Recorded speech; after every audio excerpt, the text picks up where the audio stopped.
One of the wonderful things that I never anticipated is this interaction I get to have with the audience, because the Batman fans are passionate about the character. They're so devoted to him. And I have a theory why. I think it's because of all the superheroes, he's the only one who's not a superhero. He doesn't have any superpowers. He can't fly, he can't see through walls, he can't bend metal. He's a man, he's a human being. He only has his physical strength and his intellect to serve him on his mission. Batman is one of the most popular superheroes of all time. The Dark Knight's influence and presence is almost unavoidable.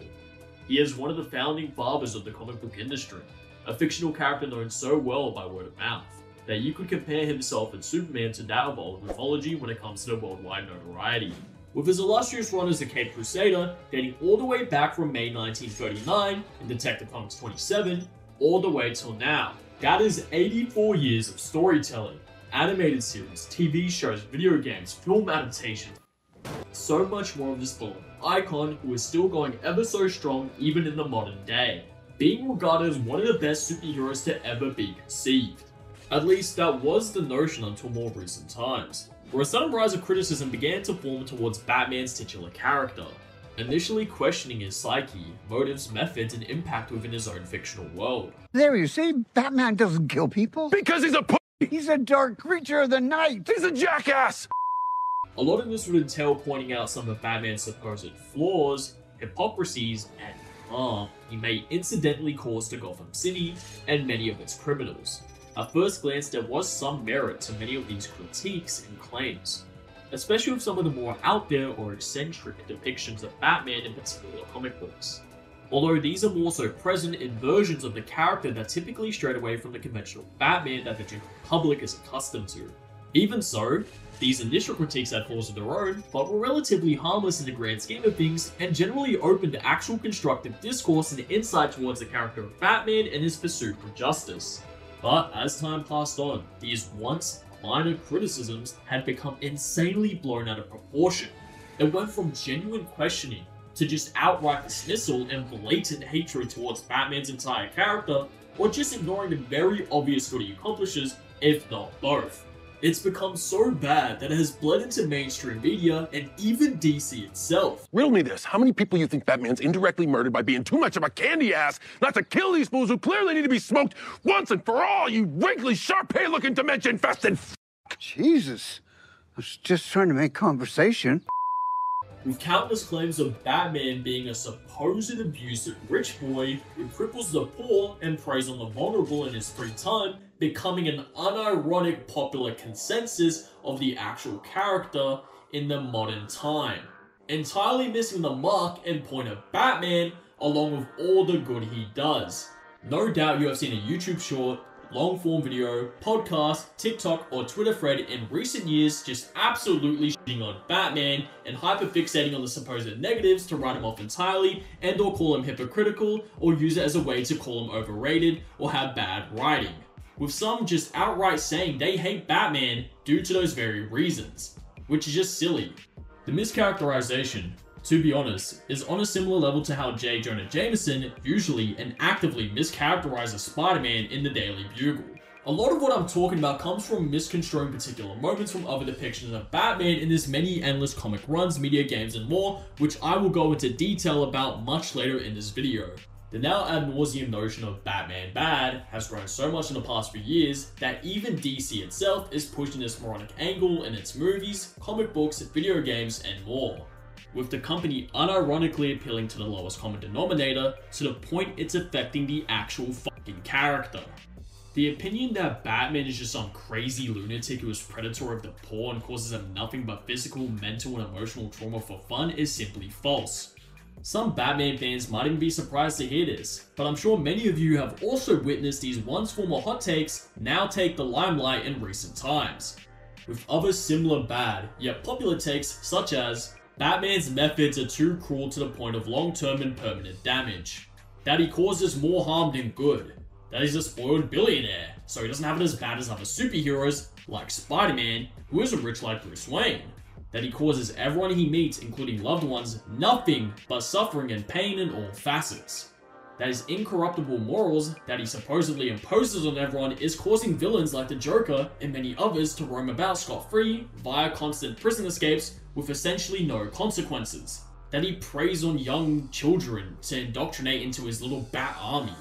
That he's not solving the problem, only worsening it.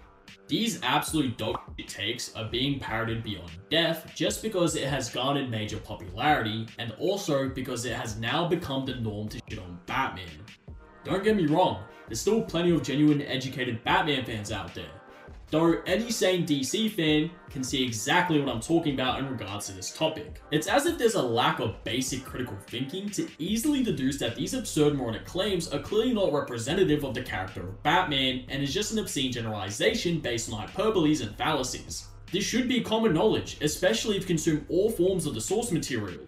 Now I'm not saying you have to read every fucking comic book alive to understand Batman, but if you consume most forms of media depicting Batman, whether it be a comic book, a video game, animated series, or even the movies, it shouldn't be too hard to understand that Batman isn't many of the things people are claiming to be. The way they describe him, you would honestly think they'd be talking about a different character. You know, you would clearly see that Batman is a hero, a superhero, not some sadistic psychopath who cripples people for fun and preys on the young. Like, are we talking about Batman or Drake here? Like, comic books are hit or miss, and Batman is no exception to this. Some of his comic books contain good stories, some have phenomenal ones, others darker, others goofy, others badly written, and then others do something entirely different or new. But the overarching character of Batman and the true essence of his character is not how he's portrayed by these uninformed people. The reason I even felt so compelled to make this video in the first place, aside from setting the record straight on the subject itself, is actually because of the recent Rocksteady installment, Suicide Squad Killed the Justice League, where Harley Quinn, one of the protagonists of the game and our beloved murderer, goes on a tangent before executing the Dark Knight, which, whatever, right? That's fine and all, especially based on the game's title. However, she says something very odd and particular right before killing him, which genuinely took me by surprise. I'll let it speak for itself, and see if you notice anything strange about what she states. You had a good run, Brucey. Flying around Gotham, punching bad guys, cleaning up the streets, causing long-term mental and emotional damage to everyone you knew. Causing long-term mental and emotional damage to everyone you knew. This random out-of-place diss, which just comes out of left field aimed towards Batman's entire character and legacy, feels so incredibly forced by a writer who just doesn't understand, or to be frank, possibly even hates Batman, if not both. Not only is it just flat out cap, and completely out of nowhere, but it's just such an unnecessary loaded pot shot to place right before his death. Which, by the way, the claim Harley is making about Batman is just wrong. Like, very provably wrong. Noticing that specific instance in question is what really motivated me to cover this topic at hand, because DC and many others are getting way too comfortable mischaracterizing and frankly disrespecting Batman to an extreme degree. A quick example that will utterly shock you is from the showrunner of The Boys, Eric Kripke, where in a recent interview blatantly calls Batman a f***ing fascist out of nowhere, which is just so bizarre and a total mischaracterization of Batman. Like, the misrepresentation of Batman by supposed comic book enthusiasts in the mainstream seems like genuine character assassination. Did the Joker pay these people off? The Boys showrunner totally misses the point of his character for God knows what reason, then proceeds to absolutely mischaracterize him some more and ramble about how he romanticizes the Batcave being some weird sex dungeon unprovoked. It's hard to fathom how he could spew such nonsense in very few words. How's a man who doesn't understand Batman, one of the most popular superheroes of all time, handling a fucking superhero show? Claims like this, and quotes like Harley's, are pushing retcons on the clearly established character of Batman for either comedic purposes or hateful vendettas against the Dark Knight himself, because these claims are just absolutely false. To be honest, this tremendous unwarranted hate towards Batman in my eyes is too commonplace and makes no sense. The lack of common sense and general knowledge is honestly astonishing. It doesn't take much to deduce that Batman isn't many of the things people are claiming he is in recent times. There are a bountiful amount of examples that are so prevalent and easily accessible to find that I don't even need to explain each individual instance of him showcasing why he's one of the greatest heroes to grace the comic book industry in all forms of media and entertainment. His actions and legacy that has spanned over 84 years speak for itself. The variety of shots coming towards his character have little to no backing at all, and are just mostly crazy reaches fueled by hate.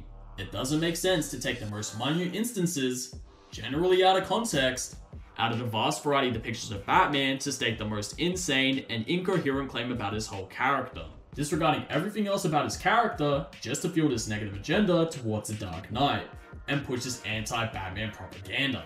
Let's run it back for a second. Take the clip I showed earlier of Harley dropping that slide jab towards Bruce. It makes absolutely no sense that Harleen Quinzel, aka a f***ing crazed mass murderer, would even utter those words towards Batman. It's the pot calling the kettle black. It's hypocritical. A borderline schizophrenic criminal patronizing Batman about his mental health and methods. The irony. It also makes no sense that she's playing the moral high ground given everything she's done with the Joker in this universe, which includes child murder. Now, I don't recall Arkham Batman or even most versions of Batman participating in child murder like Miss Harleen Quinzel has done in this instance. Do people also forget that Gotham City is literally the most dangerous city in the fucking world? Unironically, within DC it is. It's legitimately a canon fact. You cannot dispute that. Gotham City generally has the scum of the earth overpopulating it and running rampant on a daily basis, committing all sorts of violent and sickening crimes, which would cause way more massive trauma than whatever the fuck trauma Harley Quinn was suggesting that Batman causes by apparently just existing and opposing these rabid criminals with no ethical standards. Gotham is so crime-riddled and so full of mentally ill criminals that their asylums are for the most part at maximum capacity regularly. There are so many inmates in there that if they were all released simultaneously, they could bring Gotham to its knees and overpower the law within a single day. This is something we've actually seen in The Dark Knight Rises. All these criminals, by the way, you know, the ones capable of overthrowing an entire city, causing endless devastation, God knows what else, captured and placed behind bars by Batman. Just putting it out there, by the way. You know, placed behind bars by Batman, you know, imagine what they would do if they were free. Luckily, there was someone to put them behind bars. You know, I bet that guy's a real bad guy. Batman's entire role in Gotham is preventing these unwanted events of trauma and pain to not only his loved ones, but everyone else. Literally everyone. Almost every telling of Batman's origin will depict this. I don't understand how anyone could sympathize with literal murderers, rapists, domestic abusers, terrorists, and actual monsters of zero remorse who are nothing but mass chaos on a potentially global level. Are they upset that Batman gave the rapist a boo-boo? Broke an arm to rob his arm? Concussed a potential child killer? It's so stupid, man. I honestly cannot rationalize any of it. These are the worst of the worst regarding said criminals, with only a few exceptions when it comes to a change of heart for the better, in which 9 out of 10 times is usually due to Batman offering them aid in forms of employment, access to resources, or showing them the right path even after they have tried to kill him. There are many instances of Batman generally sympathizing and outright helping those troubled towards self-betterment, which kind of goes against the entire notion that Batman is just some sort of fascist assassin who gets his kicks out of assaulting criminals to the point they're permanently broken, with a lot of people making the claim that he's a super fascist assassin who cripples the homeless to cope with his own trauma. Not the case, by the way, if it wasn't already obvious. Bruce Wayne, literally in his only minor free time, pumps his resources into bettering Gotham City and the entire world whenever he can.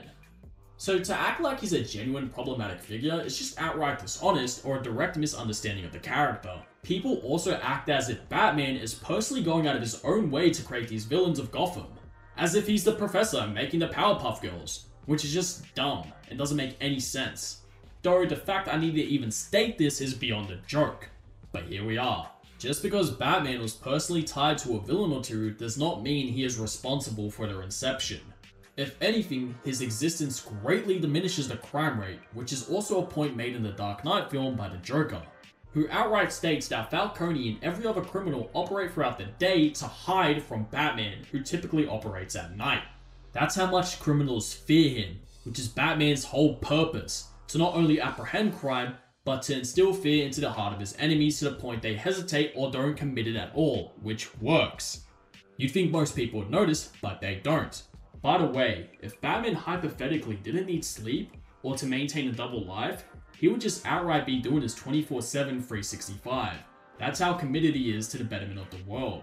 Another claim that makes absolutely no sense is the people who paint Batman as a serial kidnapper of children, who he forces to fight crime and does not treat well at all. This is just beyond false. The insinuation is genuinely mind-boggling. It's so weird to see him interpreted this way, in such a simple, moronic, untrue view. Bruce Wayne rescued Dick Grayson from his unfortunate tragedy of losing his parents and eventual path to homelessness. He saved Jason Todd from the streets, helped Tim Drake when he needed it most, took Damian under his wing, avoiding a corrupt life of constant murdering as a tool for Ra's, and had absolutely nothing to do with Barbara Gordon, who was already head-driven on fighting crime and becoming Batgirl, with or without Bruce's final say. It's also a real shame these complex and individually complicated characters that have their own unique personalities, stories, relationships, and motives are just whittled down to trained mercenaries for the Batman, totally disregarding their entire decades of characterization just to take a pot shot at the Dark Knight, being accomplished by insane ignorance and simplification of the entire fucking Bat family. This also has to be said, but he did not force any of these people to pursue crime fighting. They did so of their own volition. Could it be considered irresponsible? Sure. But to suggest he's going out of his own way to create a legion of Bat soldiers is absurd, as noted prior.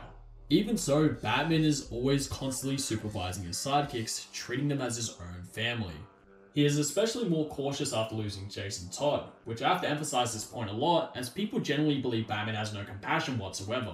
But Batman actually regrets the harm caused to Jason Todd on a severe emotional level, to the point he deemed it his greatest failure. This is why, from that point onward, he will typically suggest turning down the mantle of Robin if any of them were to ever proceed recklessly. He prioritizes their safety and well-being over everything. He will not tolerate failure for this reason. It's why he comes off as harsh. He's just looking out for them.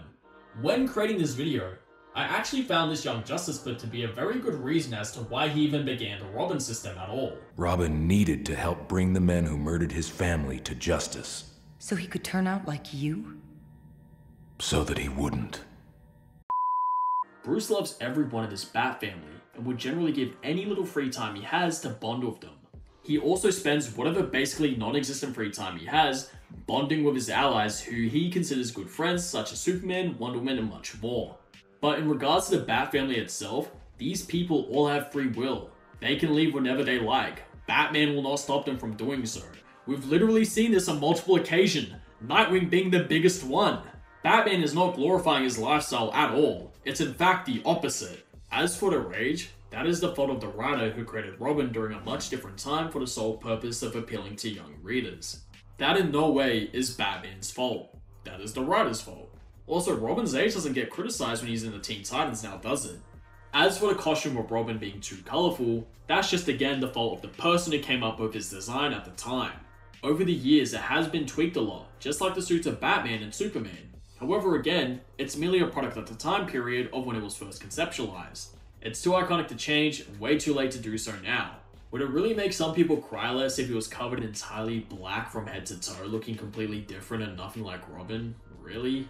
People have to realize this is the comic world. Stupid shit like that can get a pass. You're supposed to, you know, suspend disbelief and enjoy the more unrealistic aspects of the superhero world.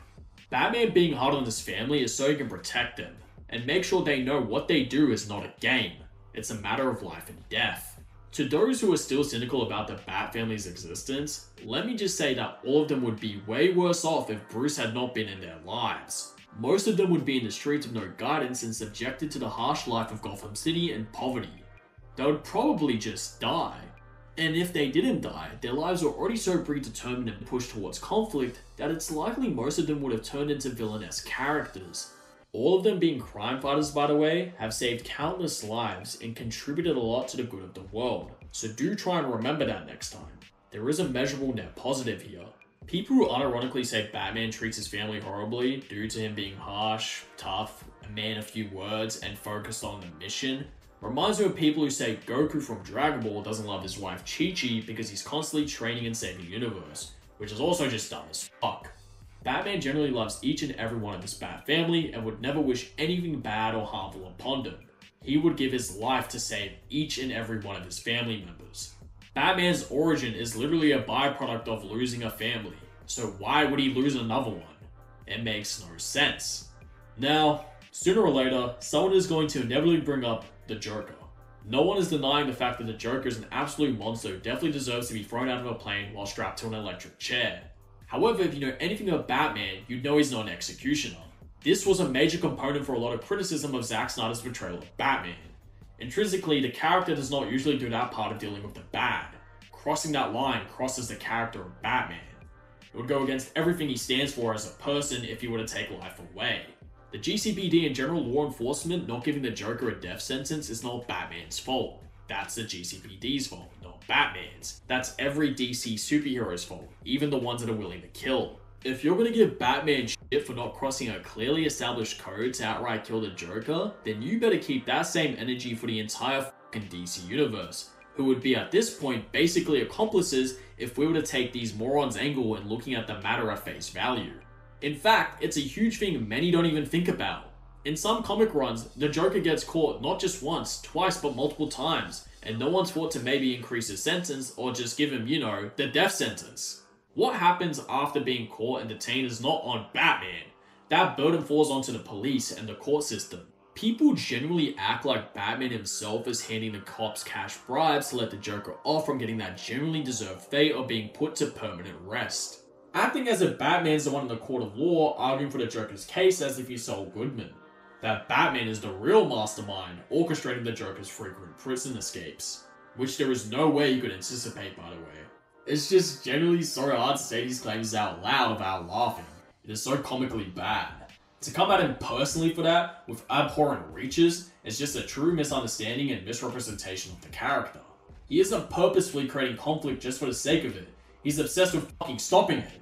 The character is also human, with limitations. Some things are just out of Batman's control.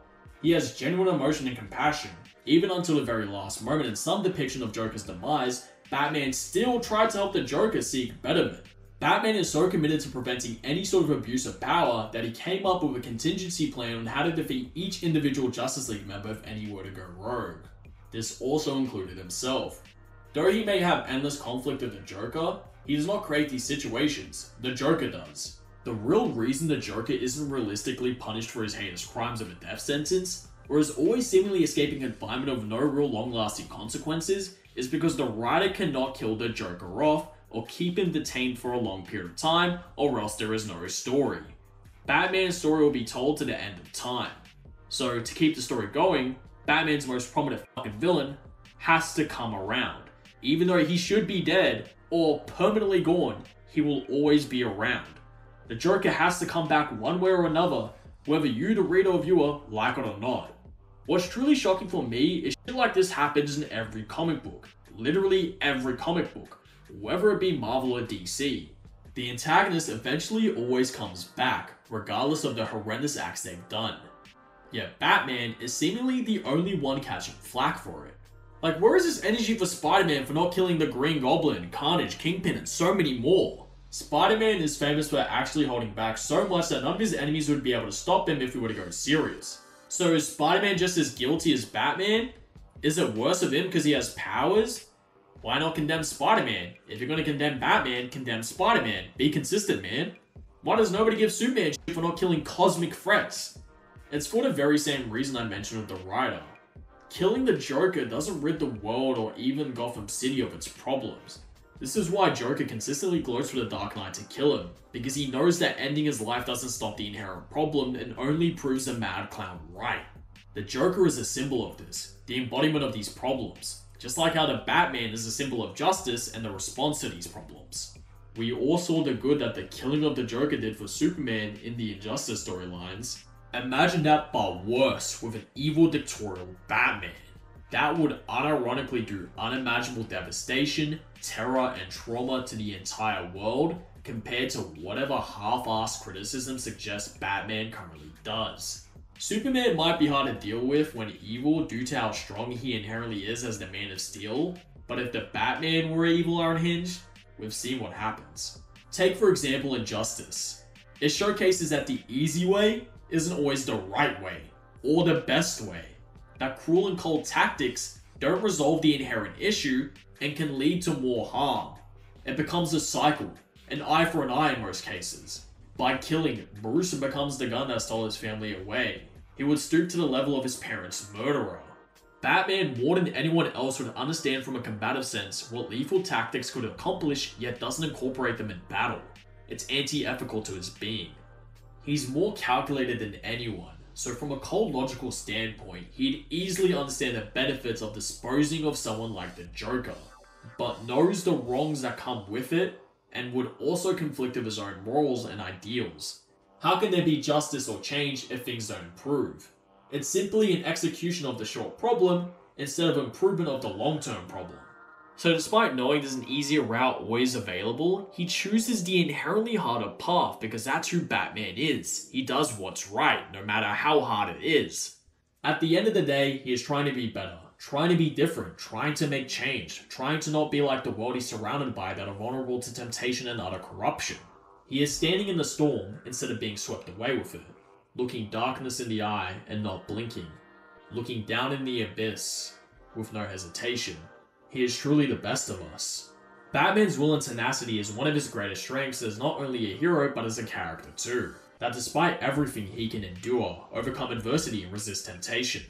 Most depictions of a murderous Batman are not good-hearted individuals with selfish desires and a lack of Batman's key moral values, typically straying away from the traits accustomed to the Dark Knight we all know and love. Honestly, with the way some people nowadays describe Batman, you'd honestly think he's our man or the Batman who laughs, which is just how absurd all of these criticisms have become. Batman knows senseless violence doesn't solve the answer, it only leads to more.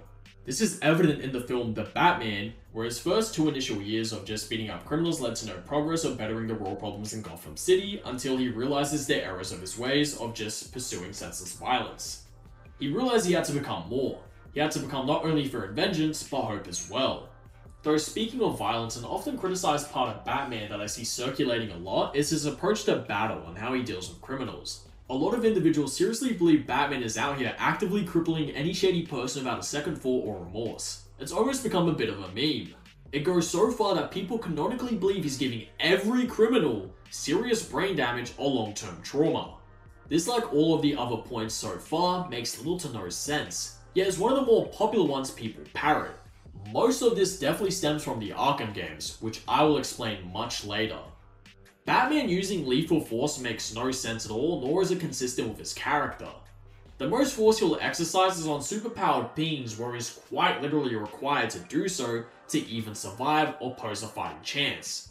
Even then, he has been showcased to show restraint.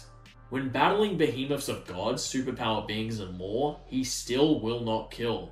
The same applies with common thugs and goons. Batman actually utilizes the most effective form of combat he can to quickly end battles and typically restrains from excessive and unnecessary force. He does so at the risk of making himself more vulnerable to death by taking the physically harder and more difficult route to not kill or permanently leave them in a potential catatonic state. His style of fighting is based on being the most efficient against unfair large numbers while proactively trying not to kill.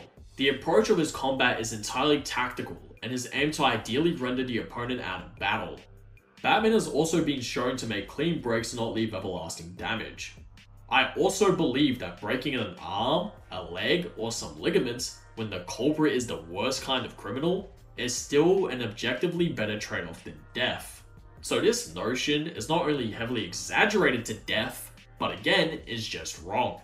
The most brutal Batman has ever been when it comes to violence against criminals was in his very first year as Batman in Batman Year 1, where he's inexperienced and blinded by vengeance and rage. Even so, he ultimately bettered those initial flaws as he grew into the hero he is today.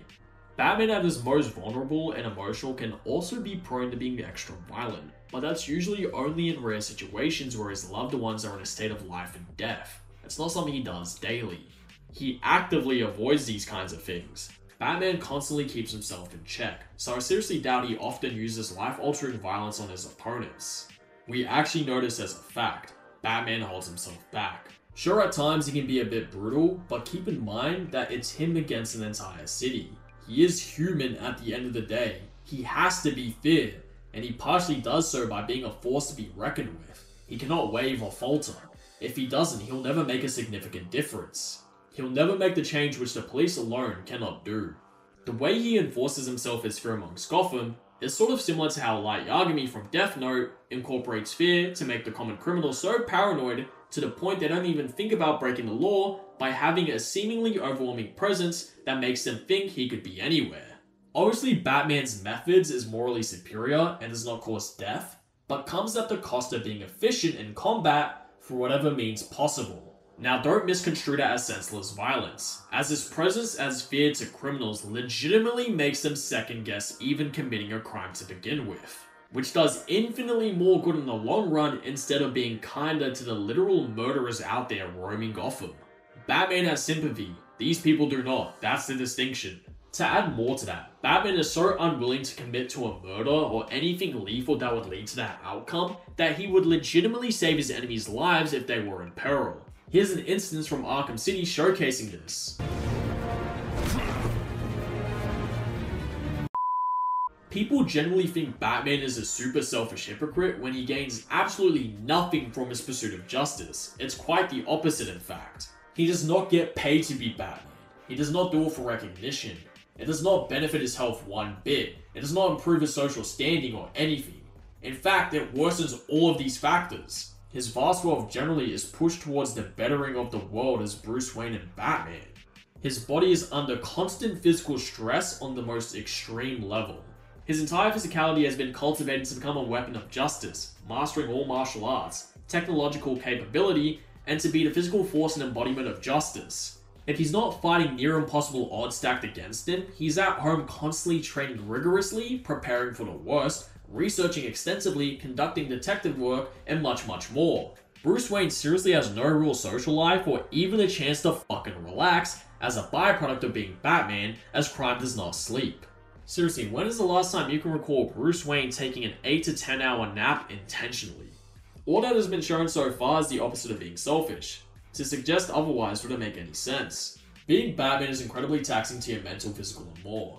99% of people wouldn't even attempt to do what he does on a daily basis, even if they were given the resources to do so. There's a reason that no one in history has ever attempted to do even 2% of what he's done, despite massive criticisms of his wealth making his job quote-unquote easy, or it being cheating and or carried by his wealth. I've yet to see any millionaire or billionaire replicate a quarter of what he's done. I thought it was easy. Apparently fucking not. The world we live in today would unironically be a million times safer if we had a Batman in each city, or even just one singular Batman. That's how effective he is as the Dark Knight, that our real world would benefit tremendously by his existence. Bruce Wayne actively burdens himself with helping out the world. He commits to it 24/7, 365 to the day he cannot do so.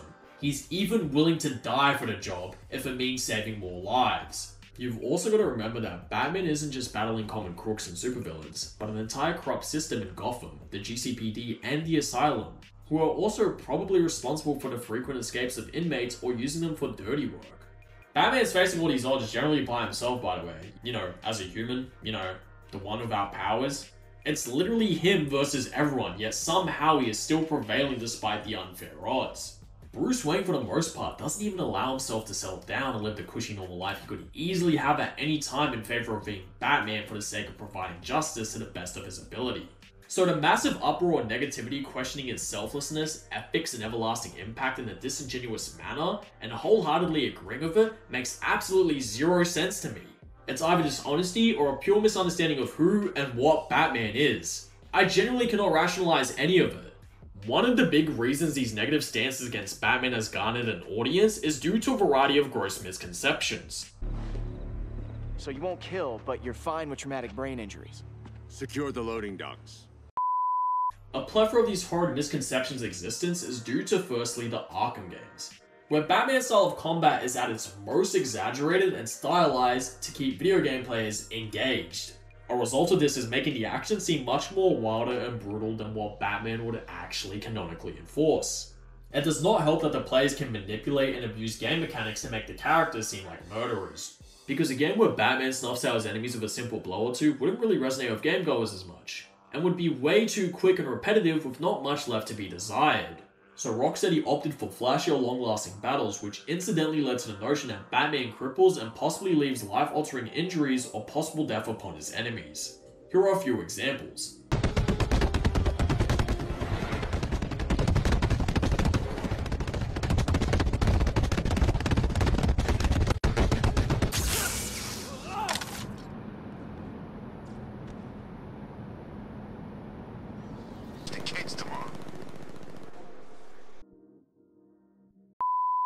As much as I love the Arkham games, their combat system led to this claim being birthed and memed to death, with most armchair critics associating Batman for the Arkhamverse version. Colluding the two versions into one, it's generally so disappointing.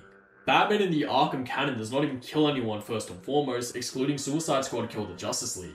It's just the Arkham combat, which is controlled by the players, being plucked out of context and shoved into the main existing Batman to push their flawed narrative. To be completely honest, I find it pretty ironic Batman cops so much shit due to the Arkham game's combat style, but Spider-Man doesn't. The same argument could be applied for Spider-Man in his video game iterations, if not fucking worse, due to him having super strength and flinging normal-ass humans onto super solid surfaces and so much more with insane momentum. You can generally do the same, if not create far worse scenarios for the fate of the bad guys in said game. The combat of Spider-Man 1 and 2 absolutely scrutinized would make both Peter and Miles look like absolute psychopaths with the amount of damage they inflict. So why isn't Spider-Man catching the same treatment if he's doing the same thing, if not way worse? Probably because it's, drumroll, a fucking video game not connected to the core character we all know. We can make the distinction, so why can't we make the same distinction with Batman? Has mere memes and parroted bad takes received such notoriety that it's now blinded the perception of this near 100-year-old character? You think people could differentiate the two, but surprisingly no, people just don't. It's as if they actively choose to ignore that the most brutal Batman they love to harp on is an exaggerated video game, with his brutality being a direct result of wanting to be as engaging as possible to all players. This game allows you free will once you take control. Beyond that, it's not reflective of the inherent values or characteristics of Batman. Does Arthur Morgan from Red Dead Redemption actively within his character chase down and kill feminists? No, this happened because the player chooses to go ahead and attack those specific NPCs, which via this action has zero impact on the established story. It shouldn't really have to be said, but the core version of Batman is not the Arkham Batman. Conflating the two is idiotic. The main reason people conflate multiple versions of Batman into this messy, incoherent version that strays away from the typical ideal depiction is because of the writers. The main thing I want you all to try and understand about Batman is that he's not written by one person. He is handled by a plethora of writers, each with their own unique opinion and take of who Batman is and whatnot, adhering to some staple guidelines such as the famous Batman does not kill rule. This has led to many contradictory and straight up inconsistent moments of Batman, which is applicable to every if not all comic book characters, especially the more popular ones. It's why I resonate with manga a lot more nowadays, as it's typically self-contained singular stories with a conclusion written by generally one person as to not be inconsistent and is a million times easier to follow. Though they have editors and assistants, the main man is usually the one who calls the shots and makes the final conclusion to the chapters, characters and all. This tends to be easier for the layman to follow, instead of multiple different iterations of the same character with a much wonkier, incoherent timeline where everything is all over the place. The only time this notably happens are back in the day when anime movies from major shonen manga used to be written by some studio as opposed to the author, or filler episodes for TV anime. And in most cases it would be super obvious because the characters would act so out of character or the writing would sometimes be contradictory. To this day, people still debate on if Dragon Ball GT is even canon. Big Bang Kamehameha! I mention these alternative stories and moments because I already know there's gonna be some fucking brainlet in the comment section saying something thought-provoking like, actually in this one issue of Batman 755, Batman is a psychopath who eats babies, so you're actually technically wrong. With many of the writers trying to incorporate their own spin on Batman and make his core characteristics typically disregard the staple ones, at least in recent times. Most current writers seem to have a vendetta against the Dark Knight, as they wholeheartedly believe these misconceptions and actually fan the flames even more by importing these flawed traits into their depictions of Batman and his stories. Modern writers are forcing this anti-Batman agenda, which is clearly evident with more and more newer releases of DC projects involving Batman. Even in projects he's not directly involved in, they'll still make some sort of remark or comment about him. I'm sure most of you have noticed. This shift is due to most writers wanting to tamper and change Batman. Change is not inherently a bad thing, and can sometimes better the character, story, and more. But when it's not done with genuine purpose and a reason, it can come off as tacky, inconsistent, and/or forced. A great example of change for the worse would actually be Flanderization. For those who do not know what Flanderization is, I'll explain it briefly. Flanderization is the process through which a complex fictional character's essential traits are oversimplified to the point where they constitute their entire personality. This stemming from The Simpsons character Ned Flanders, where he was initially a more down-to-earth caring neighbor who was annoyingly optimistic and an honest good Christian man, being a foil to Homer's recklessness and lack of religious faith, who as the years went on progressively got more and more simplified based on one of his aspects being cartoonishly dumbed down to exclusively being a crazy Christian man with religion being his only defining trait, disregarding everything else prior. This also happened to Joe Swanson from Family Guy, who used to be a capable, loving cop who was loved by all in the neighborhood, to just being the crippled guy, making the wheelchair most of his character, whereas before it was just a part of his character, not the entirety. I bring this all up as this is occurring to Batman in real time with darkness and brooding, and now these cringe criticisms which we have talked plenty about throughout this video, such as the violence, brutality, etc. People in DC are flanderizing Batman and flanderizing him in the worst fucking ways. The writer's need for forced change has propelled a lot of this cringe into the public light, which leads people into believing these falsehoods of Batman's character which make no sense. A pivotal reason to why it is massive prominence or major change is due to the stories never ending, as the show must go on. A lot of people's main gripes to the comic book industry is that the story is never ending. There's always some new big bad or some new thing bringing the main cast of characters into new adventures. This unfortunately leads to not only an incoherent timeline, but leaves many things to be convoluted or changed for the worse. Like, look at how many times both DC and Marvel have succumbed to rebooting their messy ass timelines. Batman was inevitably going to suffer the fate of terrible mischaracterization due to the story forever going on instead of ending as it should at a set point. Batman is a victim of his own success and worldwide popularity. His character is bound to be beaten to death in stories trying to be innovative, but just missing the mark entirely. That's why I respect and praise 2022's The Batman so much. Because despite being a different, unique take on The Dark Knight, it still captures the very essence of Batman's entire character whilst doing its own new thing without shitting on him.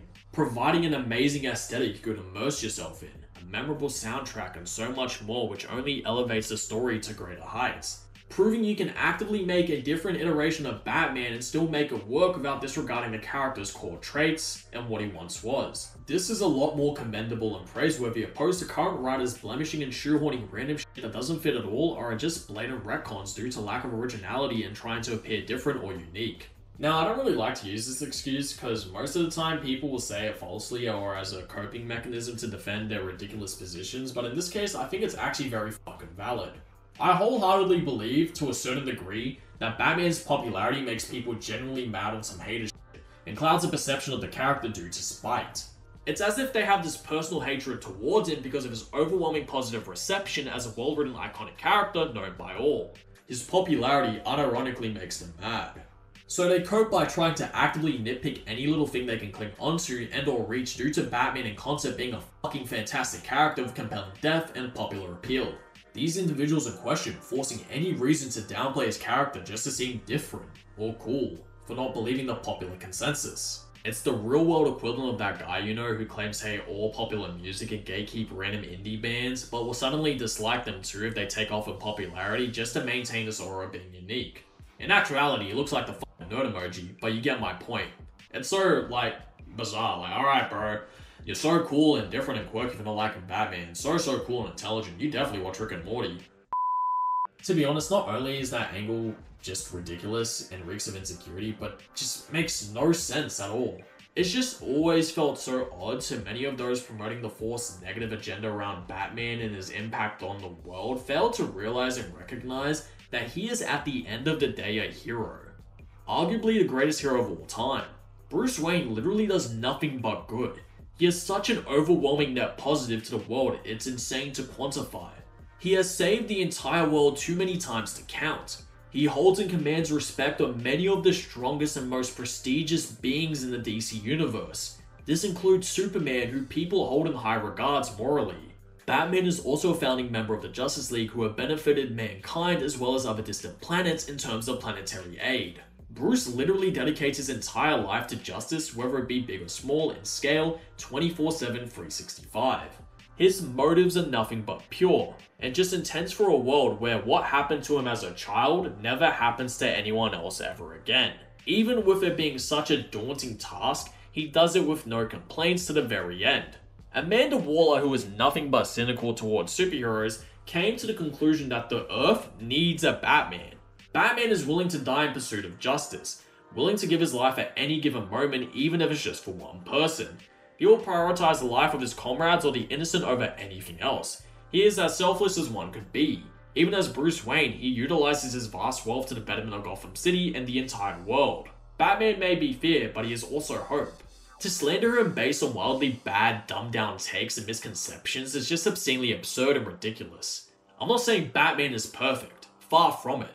But like many great characters in fiction and in real life, he is flawed, which only adds to his compelling writing and appeal as one of the most iconic characters of all time. I really do hope this video effectively articulates why Batman hate just makes no sense. In spite of everything you've done for them, eventually they will hate you. Why bother? Because it's right.